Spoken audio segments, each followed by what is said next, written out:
Hi, Nicholas. Welcome to the show. Thanks so much for coming on. Absolute pleasure, James. Looking forward to today. Yeah, likewise. Likewise. I'm excited for this conversation. It's a little bit. Is a unique approach that is really interesting to discuss because most founders are focused on growth and exits. That's kind of the main thing. Whereas your focus is, what comes after. So, and you mentioned, why do 90% of families lose their wealth within 3 generations, and how did that spark, your mission with Danti?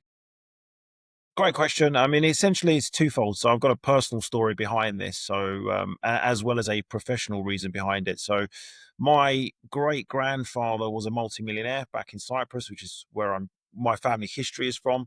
Yet, by the time my father reached the age of 8, all the wealth had gone, completely disappeared. And I'm listening to this story now. Can you imagine? I'm a teenager, I'm 14 years old, and my father's telling me this story about the failure in our family. And that didn't resonate very nicely with me, shall I say. Mm. And it created a fear mindset straight away. Like, goodness me, I am destined to lose everything. What a disaster. Um, didn't like that idea. And that sat in my subconscious for many years. And I ended up qualifying just like my father as an accountant, tax advisor, focusing specifically on accounts, tax, and building up the real estate portfolio. Pretty, standard stuff, shall we say. And then eventually I started seeing my own client families implode for reasons outside of tax, outside of the traditional advice that we were giving them. And that made me think, like, how actually big is this problem? Because now it's no longer about me. It's no longer about my own personal story. It's about others. How big are the others? So I reached out to over 100 different advisors and I interviewed them. I asked them, has this ever happened to you, your colleagues, or your associates and your clients? And whilst they didn't obviously tell me specifically about clients, each and every one of them had a nightmare story to share with me, whether it was drug abuse, divorce, family litigation, right the way to the other, which was suicide. So you had a huge spectrum of family financial failure caused by something outside of what I would classify as traditional professional advice. Mm. I ended up writing 2 books on the subject. And that the second book being Generational Wealth, which we got to #1 on Amazon, became the start of the Danti journey, should we say. Mm. Yeah, really interesting, and yeah, I can imagine. As soon as because you experienced that, like crazy sort of yeah, it's quite an emotional sort of time and then you've gone out and you've researched and yeah, like everyone you said you've spoken to has some story, some nightmare story about pretty much the same thing. So that yeah, absolutely get where that's sparked the whole mission and drive, and then when it comes to Dante now, so that's the tech side of wealth management. So what sparked that? What sparked you getting into being a essentially a tech SaaS company now? Yeah, it was a interesting movement. It helped that a good friend of mine called Manavan, who's now my co-founder, was a tech genius in his own right. So he's built and exited 3 tech businesses in his lifetime, and he reached out to me, having read my second book, and he was the one who came up with the idea of, like, Nicholas, there's a tech solution in what it is that you're trying to achieve. And that was the ethos and the start of the journey of Dante, because clearly I'm not tech savvy. By the way, is everything okay? Is everything working? Are we connected? I'm getting error messages flagging up on my laptop. Can you see me and hear me? Have we got internet connections I seem to issues? have lost you, Nicholas. I don't know if it's I'm back. Can you hear me? Can you see me?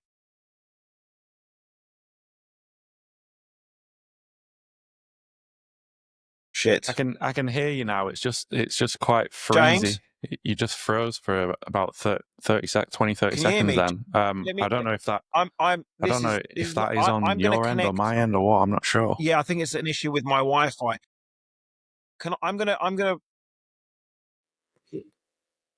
I don't know, but it might be my end, so I'm gonna connect from my desktop now. You won't get this lovely background, which is a shame. Yeah, I'm really struggling I'm to. gonna reconnect with you. Is that okay? Oh, can you hear me? Oh, you're back now, I think.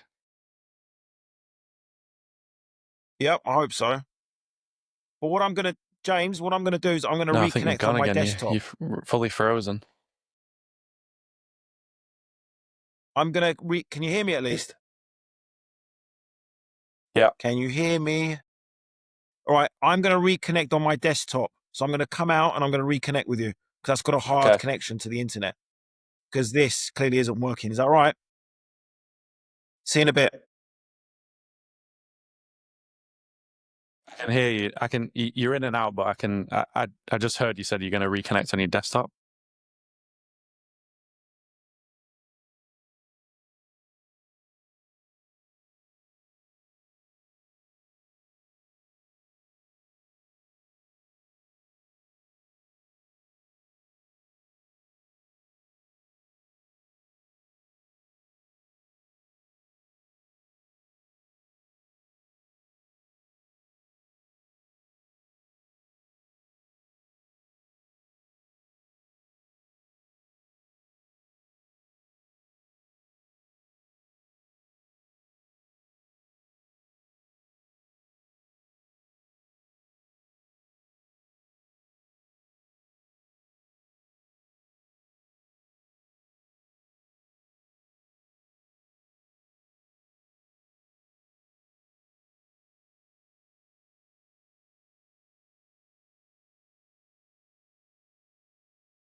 Oh, all right.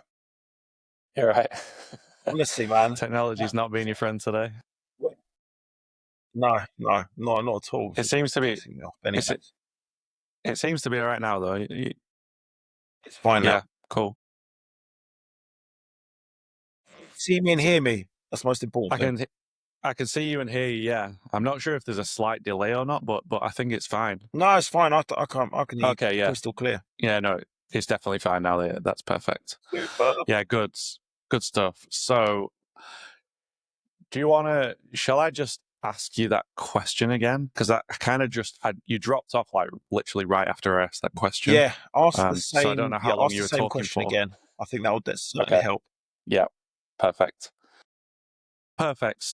Yeah. So you were saying, about the backstory, and then yeah, and then I just came in and said, yeah. So yeah. So you told okay. So you told me the story about how you got going with. I can't remember the context for why I asked the question, but let me just The inspiration behind the creation of Danti. Yeah. So it was Okay. from the books, but how do we go from book to SaaS platform? Okay. Yeah, okay. So that makes a lot of sense. Your inspiration behind why you started Dante, your personal story, and then all the people that you ended up speaking to about, had all those nightmare stories. So then how did that go from, then you wrote a book about it and you had this mission and drive, and then you started a wealth management platform, a tech platform. How did that happen? Yeah, great question. So obviously, my background is not tech. Surprise, surprise. Luckily, I knew a man who did have a tech background. A good friend of mine, a guy called Madhavan Ramakrishnan, who's now the co-founder of Danti. He reached out to me, having read my second book, and said, "Nicholas, there's a tech play in what you're trying to achieve as a tech solution to the problems that you highlight in your two books." I'm like, "That's great. Please explain to me how this works." And he said, "Well, why don't we build a dashboard for families, for wealthy families, so they can get an overview of all their financial assets?" I go, "That's a great idea. I'll design it and you build it." And literally that was the start of Dante. And it's evolved quite significantly since the idea stage. We're now a fully blown operating system for families. We digitize the family office, should we say, for high net worth individuals, those who want an overview, but more importantly, the story behind this. It's not about just retaining the wealth, but the wisdom behind the wealth. And that's what Mm, you need in order to secure your wealth for multiple generations. So it's not about what you own, but how you owned it. mm. And Yeah, I love that, and makes perfect sense. You're saying like digitize the family office. Yeah, makes a lot of sense. And then obviously starting a tech company as a non-technical founder, you had that that part of the inspiration, but you must have come through some real challenges to get huge. this thing to market. Yeah, and everything that happened there. Do you want to give me some sort of big the big challenges that you faced Oh, starting out? massive. And I've learned that these are very usual problems that startups have, especially in the tech world. So tech, the false perception, should we say, is that you should focus on tech, build tech, and as long as it's brilliant, there'll always be a market for it. It's the completely wrong way to go about it. And we've learned that the hard way. We initially thought we understood who our ideal client was, so we initially built the platform for family offices. Quickly realized that family offices are not our client at all, because they tend to build their stuff in house. They tend to have a lot of advisors in place, and if you're bringing in a system that will increase their efficiencies, that'll also make the people that you're presenting it to redundant.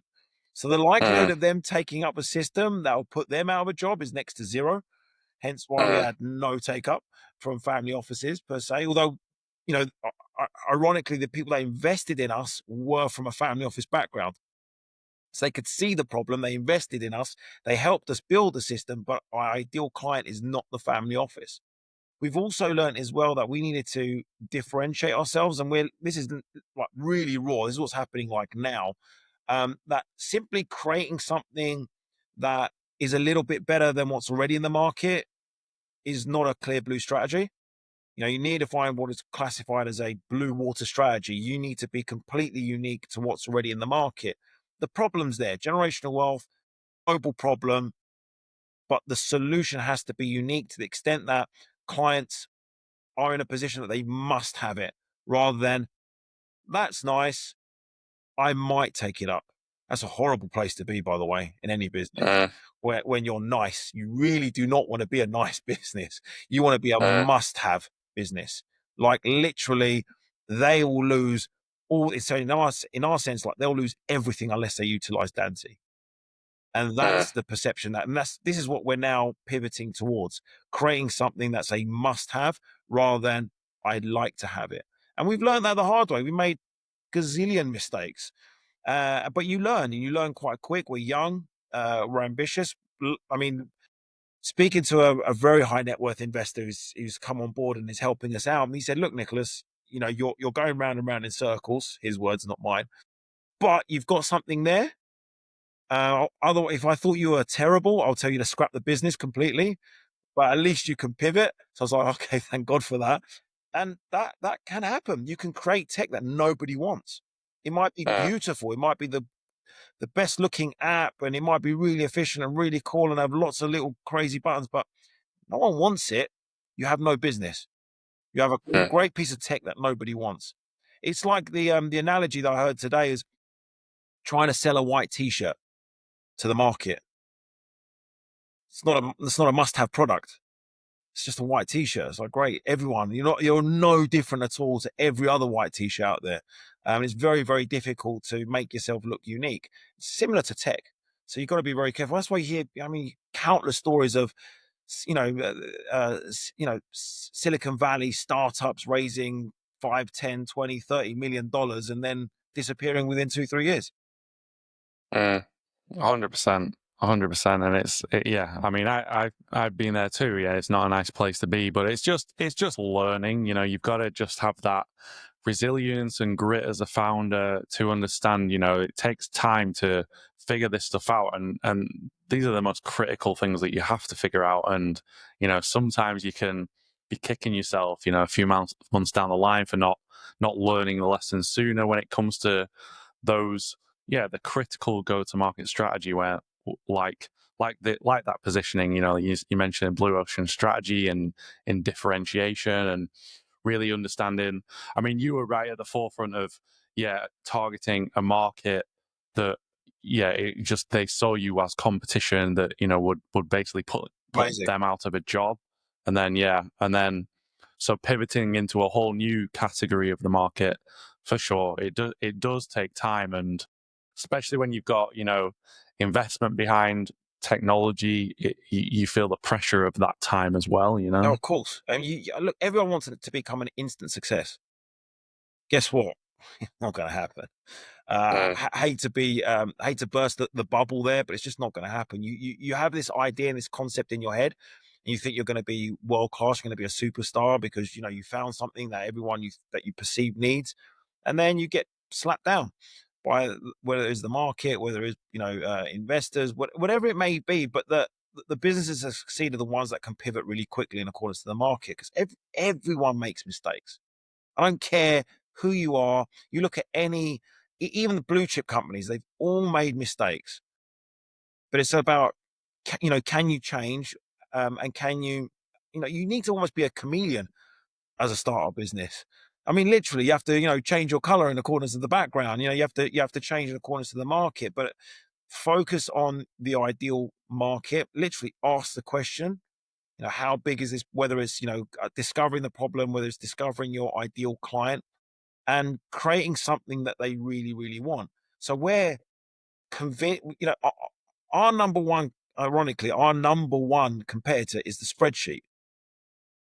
mm, People ask me, how many people are in the market? I can name you countless other entities that do financial management, such as ourselves.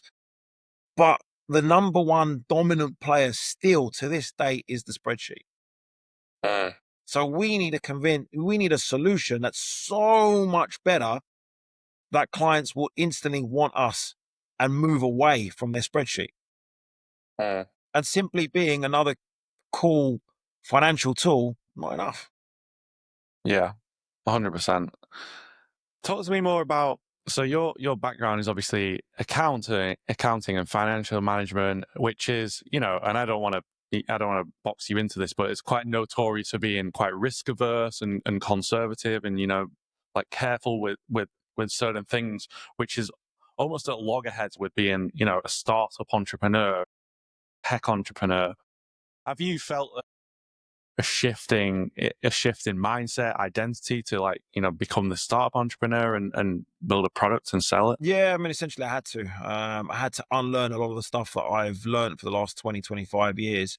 Not to belittle the fact that I'm accounting, because it helps that I can read accounts, understand numbers, understand tax really, really well. For sure. So that's great, and I can't take that for Mm, granted. It also helps that I can speak to fellow advisors. I'm really good at connecting with, whether it's fiduciaries, whether it's wealth managers, whether it's lawyers, and that has helped Danti to an extent. But you're so right when you're a startup or when you're a SaaS business like we are, you need to learn a lot of things and need to learn very very quickly. Even basic things like sales and marketing. As an accountant, everyone understands the problem that's out there. If there's a business, they're going to need an accountant. I mean, it's literally there's customers on your doorstep. It's not that difficult to obtain clients as an accountant. But when you're creating something that is so new and so raw, you almost have to communicate the problem on a regular basis so that people have so that people move on an emotional level. So if I can't see accountants work with a logical brain, but the business that we've created, we have to attack the heart, shall I say? It's an emotional purchase. You're dealing with things like family and generational wealth and retaining wealth for multiple generations, and that's very very emotive. And having all your data in one place as opposed to spread amongst multiple spreadsheets, that's emotive. And attacking that with a logical mindset or utilizing logic as in a form of marketing, it's just not going to work. And again, we learned that the really hard way. Mm. Yeah, really interesting. Really interesting to know that. And tell me a little bit more about the actual, the unique value proposition of Danti and what you do. Then just enlighten me a bit more on that. So we built the platform based on my knowledge and understanding of what it takes and what is required to retain wealth for multiple generations. And the fact that it's the human element that is required. So 95% of families will lose their wealth because of factors outside of what I call traditional professional advice. It's not because of tax. It's not because of legal advice. It's not because of wills, or it's not that. That's like 5% of the problem. So majority of families will fail because of poor communication, poor preparation of the next generation, and a lack of vision of the wealth. That's a fact. Yet I've named you countless professional advisors. Name me one of them that looks after communication with the family, preparing the next generation, or creating a vision for the wealth. You almost have to think once you've created a portfolio of wealth and you want that to thrive for multiple generations, that pot of wealth in itself becomes a business. It's the business of being a family, as I've coined it. Now you have to almost create like a governance structure around that wealth in order for it to survive and thrive for multiple generations. So you might be a successful real estate entrepreneur and your niche might be commercial property. Then if you were to simply just take your commercial portfolio and go and just give it to the next generation as financial capital, there there'll be no value linked from the next generation to how you built that portfolio. Now, if you transfer the portfolio along with the wisdom behind how you successfully built that commercial portfolio, now that becomes a much more powerful tool. Now the likelihood of the next generation retaining that wealth is increased massively. I mean, almost a hundredfold. Because now you're not just transferring the financial capital, you're transferring the human and intellectual capital. How was that commercial portfolio built? What is the story behind a particular asset? We've got one client, for example, they bought a car park. Now, that car park, on the face of it, is just a car park. Who cares? It doesn't make that much money. But the person who acquired it is very, very savvy when it comes to real estate. He knows that within 10 years, there's going to be planning permission for that car park to be converted into a shopping center. So he can see the future value. I mean, he's been doing this for years, so he's brilliant at that. Now he needs to tell that story to the next generation so they don't quickly just sell off the car park. That they'll retain the car park because they know that they're going to get planning permission or they'll be able to sell it with planning permission as a shopping center. So instead of it being worth, I'm giving you some broad numbers here, 1 million, it could be worth and will be worth 10 million in a short space of time. Yeah, that's also really interesting, and I'm kind of seeing how you are. I don't know if this is intentional as well, but and you might laugh at this because you're obviously way more expertise in this area than I am, but like my go-to to get advice and stuff on this would be, used to be like searching around on Google before I speak to consultants and what have you. And now it's going to ChatGPT and like doing research when it comes to, financial management and stuff. And you still have to know what good looks like and what is right. You can't just take, AI on face value. But I can imagine that's, only going to get better over time. And it's the logic side of things, like you mentioned in accounting and stuff. A lot of it can be, you know, exponentially sped up and understood better by laymen people rather than accountants, financial management. But you're kind of positioning yourself against that as well by the whole, that family, the wisdom, the relationship side as well. Is that something you've thought Yeah, it's about? absolutely key. So we're combining finance with human element. You Yeah. can't have one without the other. They're like this, basically. If you can imagine, if you're just focusing on just financial capital, it's like sitting on a stool with one leg. It's going to fall over. Mm, You need a stool with three legs in order to have that stability. So it's about, yes, having all your wealth in one place, but being able to share that with the next generation, to be able to communicate that with the next generation, and your advisors, by the way, and have the mm, advisors accountable because everyone's sharing data off one hub, which is what Danti is. It's like a heart that everyone could tap into, but also ensuring that you store the stories and the wisdom behind each and every asset that then gets transferred to the next generation. We've got, dealing with one particular lady at the moment. She inherited a very large house. Her father was an art collector. She knows nothing about art. He did. Sadly, he's no longer around. Now, can you imagine if he transferred not the house, but the story behind each and every piece of artwork that only he knew, by the way? mm, How much value would that be to the next generation inheriting that wealth? For him to mm, say, well, this piece of artwork I bought in XYZ, it's from this particular painter, and that painter is going to be, super valuable in the next, 10, 20 odd years because of blah, blah, blah. I mean, I'm clearly know nothing about art, but that value proposition is huge and it shouldn't pass with the principal. It shouldn't, that should be transferred to the next generation. Here's an asset that you know absolutely nothing about. This asset contains other assets that you know absolutely nothing about. Best of luck dealing with that in the future. mm. Where do you go in that position? Clueless. Yeah. Or it then gets even worse because as you're building wealth, you can build wealth and then utilizing multiple structures because, hey, that's tax efficient. Brilliant. If you know why you create those structures in the first place. And Mm, guess who the only person is that knows about these structures? The principal who set it up in the first place. Now, if he doesn't yeah. communicate that to the next generation and they inherit these weird and wonderful companies that are in different tax jurisdictions, like who knows what, where, and why they are and why they were created, and if they're fit for purpose, what do you do?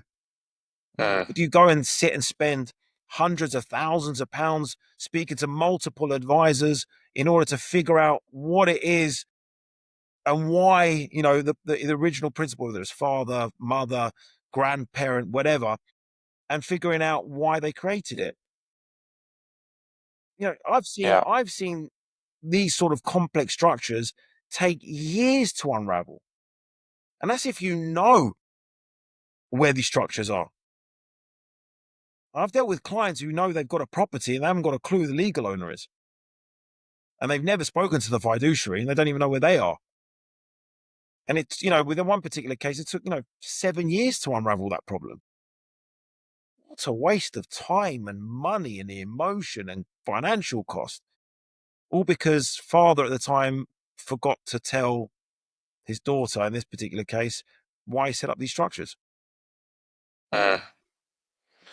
No, absolutely, absolutely. It makes so much sense, and I can definitely see why. Yeah, I mean, so much of this is obviously targeting the right, the right people, like you've realized, and then it's just all those stories, relaying those stories that people will just completely identify with. So that narrative, that's speaking to the right people and getting that narrative right is gonna massively drive you forward if you can get that Yeah, definitely. awareness out there. And yeah.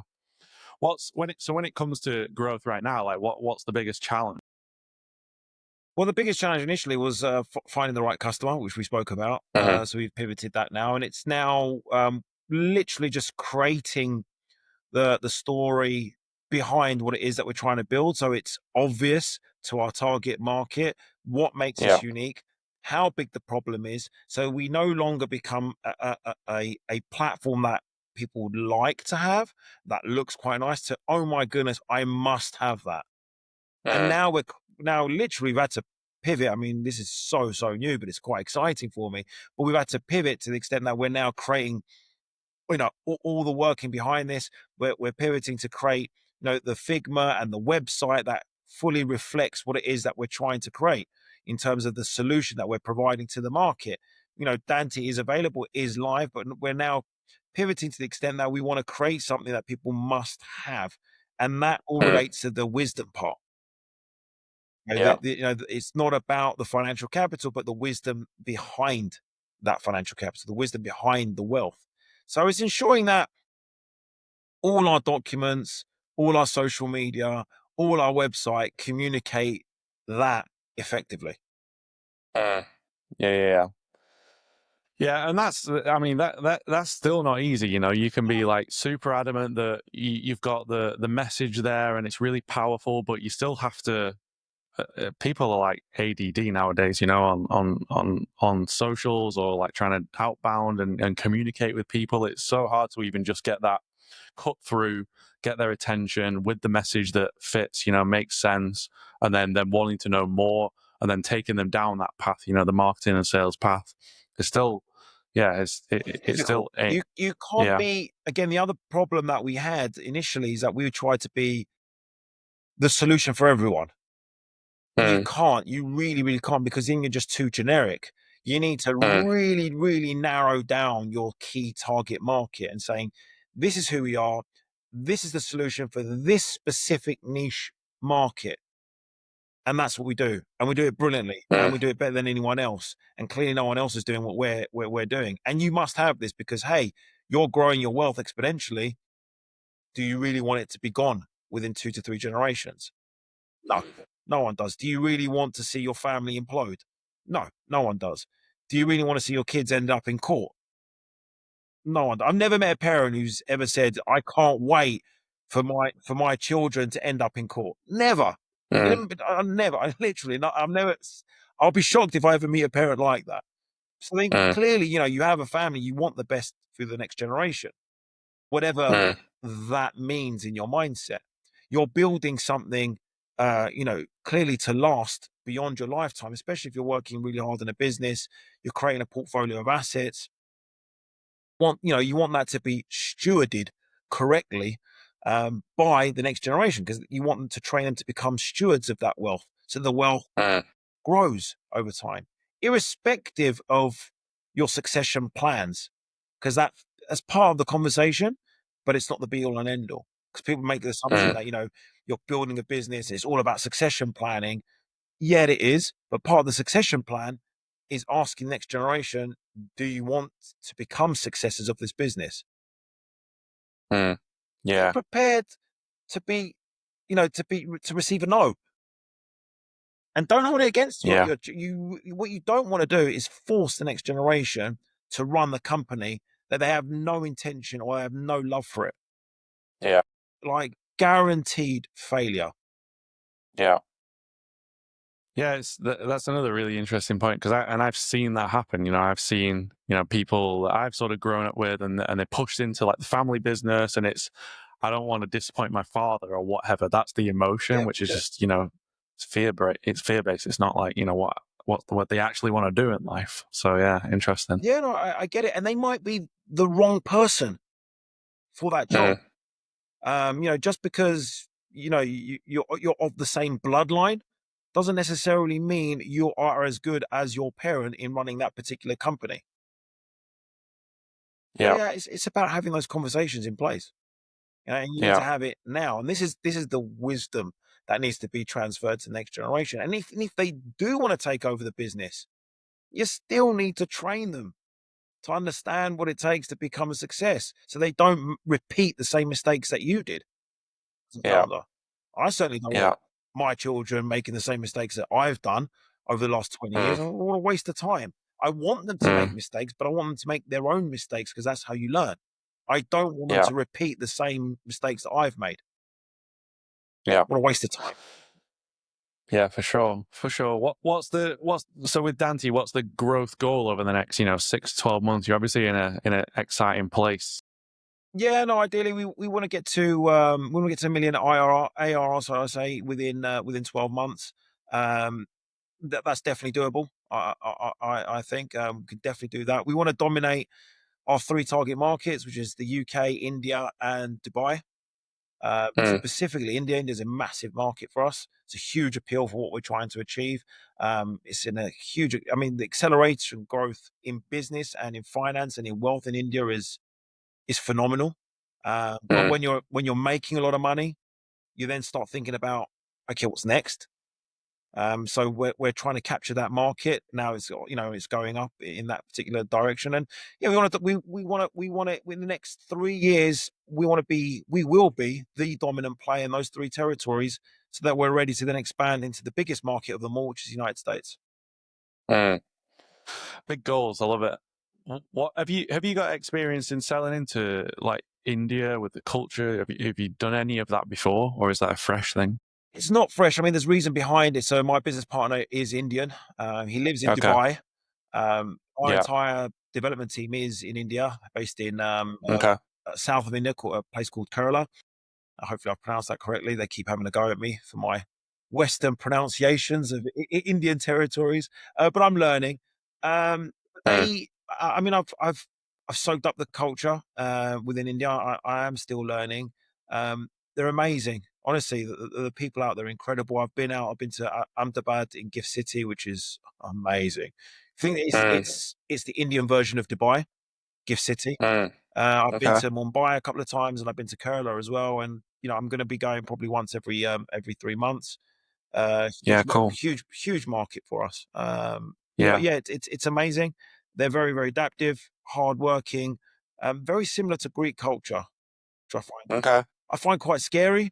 When the more I speak and the more I learn about Indian culture, I'm like, oh my goodness, you are far too similar to Greeks, Wow. which is obviously where my background. But it's amazing. Yeah. Yeah. In what way? Just out of curiosity. Oh, very family orientated.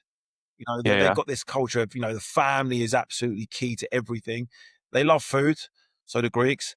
Very hospitable, again, similar to Greeks, and always late, just like Greeks.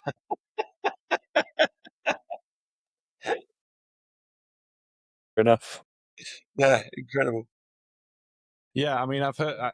I've never been to India, but I've heard, like some incredible things like that. I literally had a guy on a podcast the other week who he's moved his whole team out there. He's in Bangalore or Bengaluru or however you pronounce That's it. Bangalore, yeah. And Spelled yeah, yeah, Bengaluru, and but it's he's pronounced Bangalore.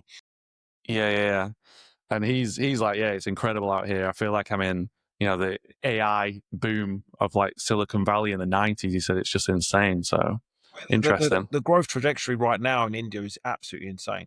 I mean, literally, I Mm. had one wealth manager tell me that any idiot can make money on the stock market in India right now. It's like Mm. crazy there, because literally it's very very bullish at the moment. How long it's Yeah, going to last? Who knows? But they've got a great leader, so politically there's stability there as well. So that ticks a big box there. Huge economy, and they're looking yeah, to grow their infrastructure.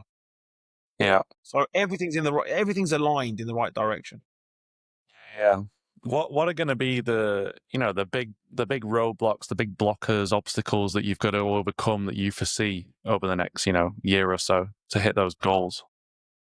Pretty much what we're facing right now is getting people to understand and appreciate how big the problem is, and why they need to take up Dante, differentiating ourselves from the market, getting them emotionally, so getting all our communication in the right way, so that we approach them in an emotive manner, because people buy through emotions, they don't buy through logic. Again, that was something I also learned the hard way. You're talking to an accountant who thinks constantly with his logical brain, and it has been doing so for the last 25 years. And now I've got to shift and actually go for the emotional side. So that was a huge learning curve for me. Mm. But I think we're on the right path. I've got some brilliant people supporting me, so definitely helps. It's not just me and my business partner. We've got an incredible advisory board, and the people that I reach out to as well, they get it. They get, generational wealth. It is a problem. We just need to look at the last 1,000 years, and the fact that just under 70% of billionaires today are first gen still. So that's Mm. a staggering statistic. And we're facing with the world's Yeah. largest transition of wealth that literally the world has ever seen. $85 trillion is going to be transferred over the next 20 to 25 years. Unbelievable stuff. It makes sense to get it right. It's not about just the transfer of wealth. It's about the transfer of all the wealth to the next generation, which includes human Yeah. and intellectual capital. It's not just protecting your wealth, but the wisdom behind it. Yeah. Yeah, well, really interesting. I mean, yeah, you say like you last 25 years you've been in your logical brain, but it's you're definitely like passionate and enthusiastic, and it shines through that like that transference of emotion definitely shines through. So you're obviously very driven and passionate about this, this mission and the impact that you're going to have. Um, yeah, so that's interesting because that's probably the most important thing when it comes to selling something, selling the vision is just that transference of emotion, enthusiasm, passion that other people can feel into that. So And being yeah, authentic. You've got to be authentic in this game. yeah, There's no point 100%. selling widgets with your mindset being I can't wait to make money, because people see right through Mm. that. People are not stupid. They really aren't. Unless it's Yeah, some sort of mass marketed product, you got to be authentic, because if yeah, you're not, you tend to. It's very easy to lose hope. It really is. yeah, I mean, it's tough. I mean, it feels like you're swimming in treacle most of the time, or yeah, climbing Mount Everest with literally no tools, just your bare hands. And at every step of the way, you're being reminded, "Do you want to give up? Do you want to give up? yeah, Give up. It's much easier to give up. Go back down. It's much nicer at the bottom. Don't. Why are you climbing for? There's no reason." You're like, "No, I'm going to keep going. I'm going to keep going," and you have to. yeah, yeah, 100%. It comes back to that. Yeah, it's the resilience and grit of an entrepreneur and that the mindset of it around it all. When it what's your biggest frustration then right now? Like what keeps you awake at night? Mm, Probably the mistakes that I've made, but it's not. I don't look at it as a frustration. I look at it as learning curves. You don't. Mm. Just think back when you look at a child, when a child tries to walk for the first time, it falls. He or she will fall, and what does the child do? That doesn't sit there and go, "Oh, I fell. I'm going to give up now. I'm not Yeah, going to try walking it." You just got to get up, keep going, fall, get up, yeah, keep walk. That's almost the mindset that you need to adapt. That you have to adapt. There's no other way. If you're serious about this, and I'm hoping I can reflect. I'm very serious about Danti and the future of Danti. You're going to make mistakes. You're going to fall down. It can get really frustrating being told no all the time. But so what? Everyone's been through that. Every successful entrepreneur, and it helps to read and listen to successful entrepreneurs as well, and listen to yeah, their nightmare stories. They don't go from 0 to 1 in a day. mm, Never ever happens, ever. They've all fallen down. They've all made mistakes. They've all screwed up, but they kept going, and that's what it comes down to. You just got to keep going, and you got to learn quick. You got to yeah, learn very very quickly yeah. before the money dries out. 100%. It's so much of it is learning quick, and it's a lot of it is getting out of your own way. Like this is what I've been finding, and I still do it now. It's like sometimes my ego is blindsiding me because I'm attached to something and I don't realize in the moment, and then you look back and reflect, and it was like, man, that the outcome, the way to overcome that problem was like just right in front of me and I couldn't see it at the time. And it's just, Yes. reflecting back on those things and tightening that feedback loop so you learn those lessons faster and reflect and iterate faster. But yeah, it's a frustrating game, but it's It you is. just got to embrace the challenge, embrace the battle, and love the journey and fall in love with the journey, right?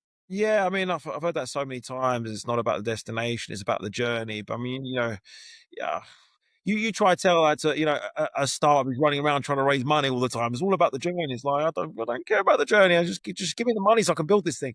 Um,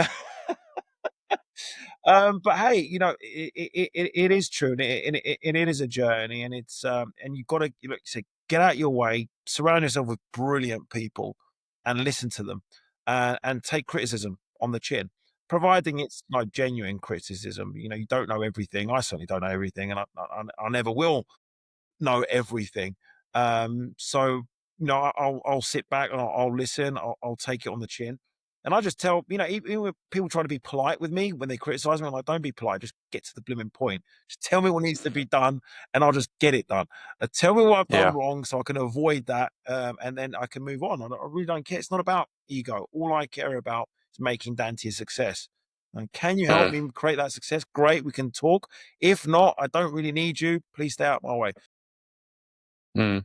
Yeah, yeah, absolutely. What excites you most right now? What's the most exciting thing you've got going on? Um, I just think the fact that we are going to solve a global problem is the Hmm. most exciting aspect of what we're building here with Dante. It's huge. Sometimes I'm in awe of how big this is and how big it can Mm, be. Because I'm moving away from the, you know, the accountancy, balance sheet, profit and loss mindset to, this is a global problem that we're trying to solve. It's a huge jump. And you know, sometimes you, like you said, you've got to get out your way and just go with the flow to see how big this thing can be. And I know it's going to be absolutely mega. It is huge, and it's a problem that no one's clocked. And I've studied, by the way, our, you know, our competition, per se. No mm, one gets generational wealth. Very, very, mm, very few people get it because the focus is you need better reporting, you need real complex financial tools. Let's throw in some AI in there because hey, everyone's doing AI at the moment. That's going to be a cool thing. And you know, AI is important, but you're not solving the problem. You're just making the finance more efficient. But that's not the reason why people fail. That's not the reason mm. why families implode. Got nothing to do with the finance. You're just focusing on that 5% issue and ignoring the 95%. And that really excites me because I'm like, okay, huge opportunity here. We're going into an area that hasn't been effectively communicated. So that's the challenge because you need to take people away from the logical brain to the emotive side. So that's the journey we need to take clients on. You need to target the right client. That's another challenge. And you need to communicate it effectively. That's another challenge as well. But we nail those. We have got literally endless opportunity here. Yeah, well, it sounds like exciting times for you, and yeah, really interesting. I really appreciate this conversation. You sharing some, you know, shedding some light onto the big problem and sharing some insights. For anyone listening to this that's interested in, you know, finding out more about what it is that you do, where can they find you online? So through our website, Danti.io, so that's Danti, not E, we're not the poet, Danti.io. My LinkedIn profile is connected there as well. My name's Nicholas Charles, so you can hook me up on LinkedIn. I think my tag is Nicholas Charles one. So I've been on LinkedIn quite a long time. So yeah, hook me up on either LinkedIn, either or YouTube, or directly through our website, which is connected to everything anyway. Amazing. Yeah, well, as I say, I appreciate this conversation, and I'll be watching your growth and the growth of Dante with great interest. No, thank you so much, James. It's been an absolute pleasure talking to you today. Yeah, thanks a lot.